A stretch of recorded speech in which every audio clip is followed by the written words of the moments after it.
8 अगस्त 1963 की अंधेरी रात के दौरान रॉयल मेल की एक ट्रेन ग्लासगो से लंदन जा रही थी। इस ट्रेन के एक डब्बे में नोटों से भरे बैग्स मौजूद थे जो तकरीबन आज 67 मिलियन पाउंड्स या फिर 800 करोड़ रुपए बनते हैं। ट्रेन के ड्राइवर जैक मिल्स तेजी से इंजन को रात की तारीकी में भगाते हुए जा रहे थे। तभी अचानक एक क्रॉसिंग पर सिग्नल की लाल रोशनी चमक उठी। ड्राइवर के लिए यह एक एबनॉर्मल बात थी, क्योंकि इस वक्त और इस जगह सिग्नल का लाल होना कोई मायने नहीं रख रहा था। खैर, ड्राइवर जैक मिल्स ने फौरन ब्रेक लगाई और ट्रेन को सुनसान रास्ते में ही रोक दिया। थोड़ी देर के लिए हर तरफ खामोशी छा गई, लेकिन इसी खामोशी के पीछे छुपा था एक ऐसा मास्टर प्लान जो सदी की सबसे बड़ी रॉबरी को अंजाम देने वाला था। द ग्रेट ट्रेन रॉबरी, जिसमें ट्रेन को ही चुरा नहीं लगा। जैम टीवी की वीडियोस में एक बार फिर से खुशामदीद। नाजरीन, ये बात किसी फिल्म की कहानी लगती है, लेकिन रियल लाइफ में भी डाकुओं ने सस्पेंस से भरी प्लानिंग की और ब्रिटेन की सरकारी ट्रेन से लाखों पाउंड्स लूट लिए, और वो भी बगैर एक भी गोली चलाए। लंदन के चंद जाने माने क्रिमिनल्स एक नए कारनामे को अंजाम देने के लिए सर जोड़कर बैठ गए। ब्रूस रेनॉल्ड्स, जो इस प्लान का मास्टरमाइंड था, उसने अपने चंद साथियों के साथ मिलकर एक बेमिसाल डाके का प्लान बनाना शुरू किया। उसके पास ब्रिटेन की national post service royal mail की एक सीक्रेट मालूमात थी। ये सीक्रेट मालूमात उसको रॉयल मेल के ही एक सीनियर सिक्योरिटी ऑफिसर से मिली थी, जिसका नाम किसी को भी मालूम नहीं था। मालूमात ये थी कि ग्लासगो से लंदन जाने वाली ट्रेन में एक खास डब्बा होता है जिसे हाई वैल्यू पैकेजेस या फिर HVP भी कहा जाता है। उसमें एक खास दिन पर बहुत ज्यादा रकम जाने वाली थी और उनको इसी डब्बे को लूटना था। ब्रूस रेनॉल्ड्स और उसके साथी जाने माने क्रिमिनल जरूर थे, लेकिन उनको ट्रेन लूटने का कोई एक्सपीरियंस नहीं था। लिहाजा उन्होंने लंदन के ही एक दूसरे गैंग को इस प्लान में शामिल किया, जिनको ट्रेन लूटने का भी एक्सपीरियंस था। ये बदला पाए जमाना गैंग साउथ कोस्ट रेडर्स के नाम से जाना जाता था। आहिस्ता आहिस्ता टीम बढ़ती गई और इस प्लान में अब 15 से ज्यादा लोग शामिल हो गए। उन्होंने ठान लिया कि बिना गोली चलाए सरकारी ट्रेन को लूटना है। पर यह कोई मामूली डाका नहीं था कि ट्रेन को रोको और लूट लो। इसके लिए महीनों की प्लानिंग की गई। 7 अगस्त 1963 को शाम 6:50 पे ट्रेन ग्लासगो सेंट्रल स्टेशन से लंदन जाने के लिए रवाना होती है। इसको लंदन के यूस्टन रेलवे स्टेशन पर अगले दिन सुबह 4 बजे पहुंचना था। इस ट्रेन में टोटल 12 डब्बे थे और 72 पोस्ट ऑफिस का स्टाफ दौरान सफर मेल्स को सॉर्ट करने के लिए भी मौजूद था। ये ट्रेन खासकर सिर्फ पार्सल्स और पोस्ट को मुख्तलिफ शहरों में ड्रॉप करने के लिए चलाई जाती थी। इसीलिए इसको बिना रोके ही मुख्तलिफ स्टेशंस पर पार्सल्स ड्रॉप करने थे। जब भी कोई स्टेशन आता तो वहां का लोकल पोस्ट ऑफिस स्टाफ एक स्पेशल एलिवेटेड रैक्स पर बोरियां लटका देता। जब ट्रेन प्लेटफॉर्म से गुजरती तो आहिस्ता हो जाती थी और अंदर बैठा स्टाफ एक जाली की मदद से वह बोरियां पकड़ लेता था, और ऐसे ही जो मेल्स उन्हें उस स्टेशन पर छोड़नी होती थी, उनकी बोरियां प्लेटफॉर्म पर चलते चलते ही उतार दी जाती थी। इस प्रोसेस के जरिए बगैर रोके ही मेल्स को मुख्तलिफ स्टेशन पर डिस्ट्रीब्यूट किया जाता था। जिस डब्बे में रॉबरी होनी थी वो अभी तक इस ट्रेन के साथ अटैच्ड ही नहीं था।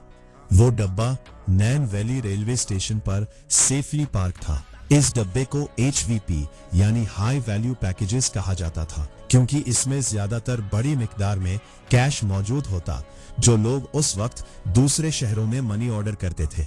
1960 में, यानी इस वाक़े से 3 साल पहले, post office investigation branch IB ने HVP डब्बों की सिक्योरिटी को बढ़ाने के लिए इसमें सिक्योरिटी अलार्म सिस्टम लगवाने की हिदायत दी थी, और 1961 में इन HVP डब्बों में ये सिक्योरिटी अलार्म सिस्टम लगवा लिए गए, और जो पुराने डब्बे थे जिन पर सिक्योरिटी अलार्म नहीं था, उनको रिजर्व में ही रख दिया गया। लेकिन डाके वाला दिन सबसे अहम था।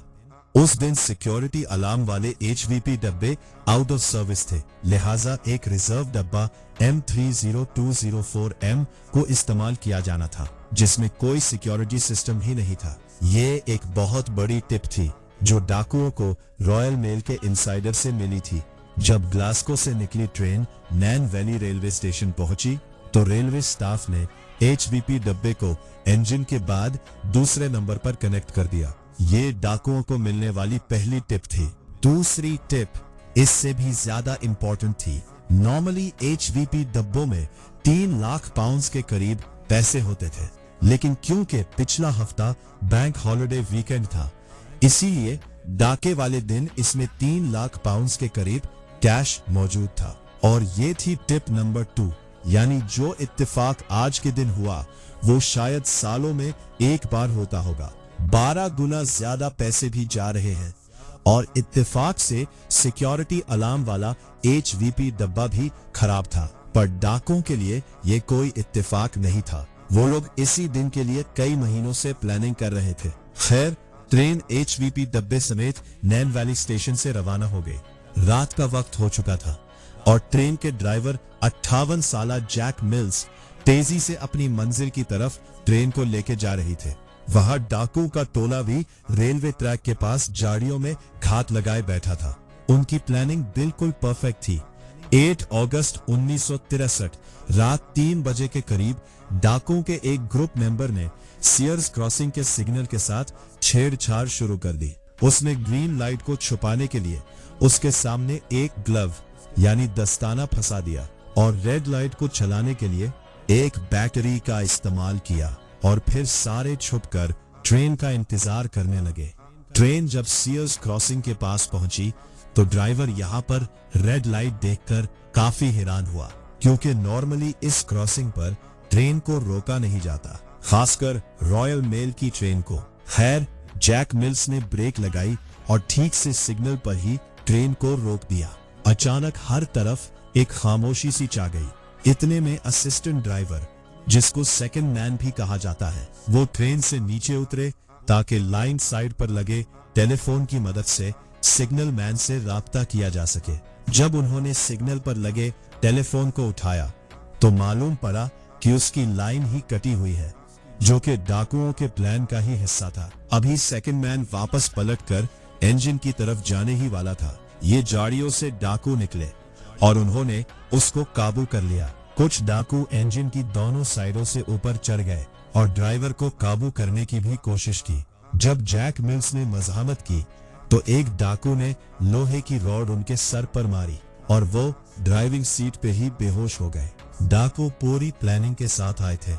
जिस वक्त ऊपर इंजन में ये हंगामा हो रहा था, उसी वक्त कुछ टीम मेंबर्स ने इंजन के बाद पहले 2 डब्बों को बाकी ट्रेन से अलग कर दिया। उनका प्लान ट्रेन को ही यहाँ से दूर लेके जाना था और आखिर कहा सीयर्स क्रॉसिंग से करीब 1 किलोमीटर दूर ब्राइडगो ब्रिज था और वहीं पर डाकुओं की ट्रक मौजूद थी। वो अपने साथ एक रिटायर्ड रेलवे ड्राइवर को भी लाए थे, जिसका काम ट्रेन को ब्राइडगो ब्रिज तक लेके जाना था।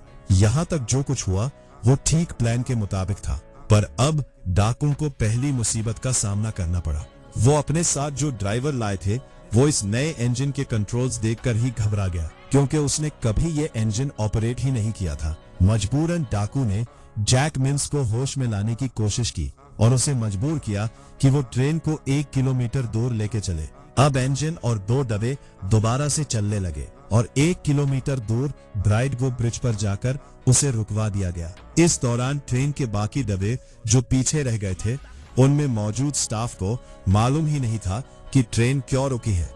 ब्राइडगो ब्रिज पहुंचकर डाकुओं ने HVP डब्बे के दरवाजे को तोड़ा और अंदर घुसकर 5 स्टाफ मेंबर्स को ठीक ठाक छोटे पहुंचाई और उन्हें मुझ के बल रस्सियों से बांध कर लिटा दिया और अपनी कार्रवाई शुरू कर दी। HVP डब्बे में टोटल 128 बोरियां कैश से लथपथ भरी हुई थी।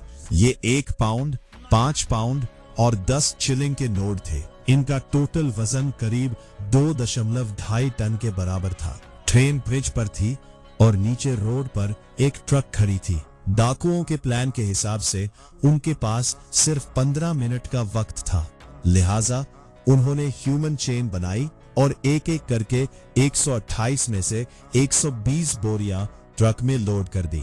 बाकी 8 बोरियां टाइम कम होने की वजह से छोड़ दी गई।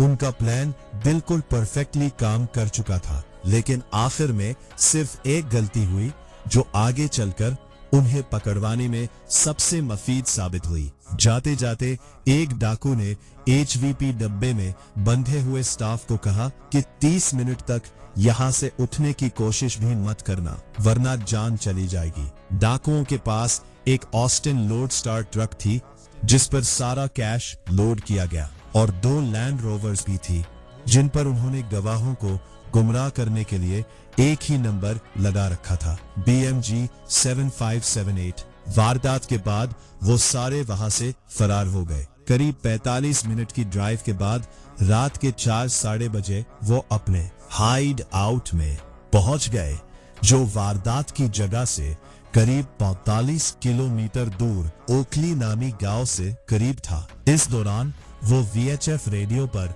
पुलिस की बातें भी सुन रहे थे, जिससे उनको काफी मदद मिल रही थी। ठीक उसी वक्त जब वो अपने हाइड आउट में पहुंचे, पुलिस को भी इस रॉबरी का इल्म हो गया, पर फिलहाल वो बहुत खुश थे। उन्होंने हाइड आउट पर आकर खूब मौज मस्ती की, यहाँ तक कि वहाँ मोनोपोली गेम भी खेली, और वो भी असली नोटों से। पर उनकी ये खुशी सिर्फ चंद मिनटों की मेहमान थी। थोड़ी ही देर बाद उन्हें रेडियो की मदद से पता चला कि पुलिस उनको 50 किलोमीटर के रेडियस में ढूंढ रही है। 50 किलोमीटर का आइडिया पुलिस को उस स्टाफ के बयान की वजह से हुआ जिसे डाकू आधे घंटे वाली बात बोलकर वहां से फरार हुए थे। तो पुलिस को अच्छी तरह आइडिया था कि आधे घंटे में वो 50 किलोमीटर के रेडियस में ही मौजूद होंगे। ये बात सुनकर डाकू एकदम घबरा गए। अब उनका इस हाइड आउट से निकलने का प्लान जो संडे को था, वो उन्होंने फ्राइडे पर शिफ्ट कर लिया। थर्सडे वाला दिन उन्होंने सारे पैसे आपस में बांट लिए। लूटी गई रकम 2.5 मिलियन पाउंड्स के करीब थी। के हिस्से में 1.5 लाख पाउंड्स आए, जो उस दौर में एक बहुत बड़ी रकम थी। यानी हर एक के हिस्से में आज के हिसाब से 3.9 बिलियन पाउंड्स आए थे। बाकी पैसे उन्होंने छोटे छोटे रोल्स करने वाले हेल्पर्स में बांट दिए। उन्होंने फ्राइडे से पहले हाइड आउट में हर एक चीज से अपनी फिंगरप्रिंट्स मिटाए और एक शख्स को ड्यूटी दी कि उनके जाने के बाद वो हाइड आउट को ही जला दे, ताकि पुलिस को कोई सबूत ही ना मिल सके। उसने पैसे तो ले लिए, लेकिन हाइड आउट जलाए बगैर ही फरार हो गया। इस दौरान पुलिस उन्हें पूरे बकिंघम शेर एरिया में ढूंढ रही थी। हेलीकॉप्टर्स शहर के ऊपर घूम रहे थे, जगह जगह पुलिस की गाड़ियां दौड़ रही थी और नेशनल मीडिया पर एक बवाल सा मचा था। पुलिस ने इंफॉर्मेशन देने वाले शख्स को 10,000 पाउंड्स इनाम देने की भी अनाउंसमेंट की। इस पर हाइड आउट के पड़ोस में रहने वाला एक शख्स सामने आया और उसने पुलिस को इत्तला दी कि 8 अगस्त वाली सुबह यहाँ काफी हलचल मची थी। शक की बिना पर पुलिस ने फौरन हाइड आउट पर छापा मारा। ये एक लेदर स्लेट फार्म हाउस था जो डाकुओं ने 3 महीने पहले ही किराए पर लिया था। वहां पुलिस को बहुत सारे सबूत मिले जो इस रॉबरी से जुड़े हुए थे, जैसे कि खाली बोरियां, मेल्स और एक ट्रक भी मिला जिस पर जल्दी जल्दी में येलो रंग किया गया था।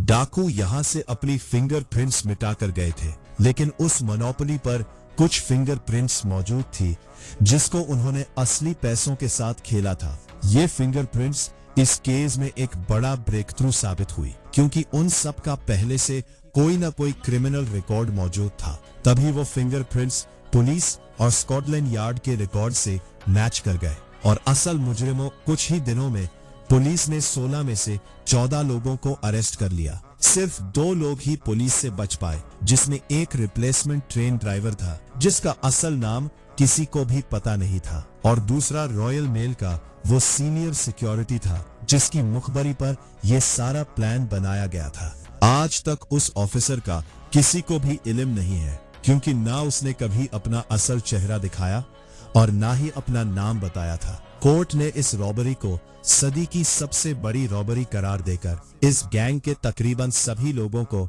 30 साल की कैद सुनाए। इस रॉबरी के बाद ब्राइडगो ब्रिज ट्रेन रॉबर्स ब्रिज के नाम से मशहूर हो गया और आज तक ये उसका नया इन्फॉर्मर नाम है जैक मिल्स, जो 58 ईयर्स के ट्रेन ड्राइवर थे। सर पर चोट की वजह से दोबारा कभी ये नौकरी नहीं कर पाए और 7 सालों के बाद ही सदमे की वजह से दुनिया छोड़कर चली गए।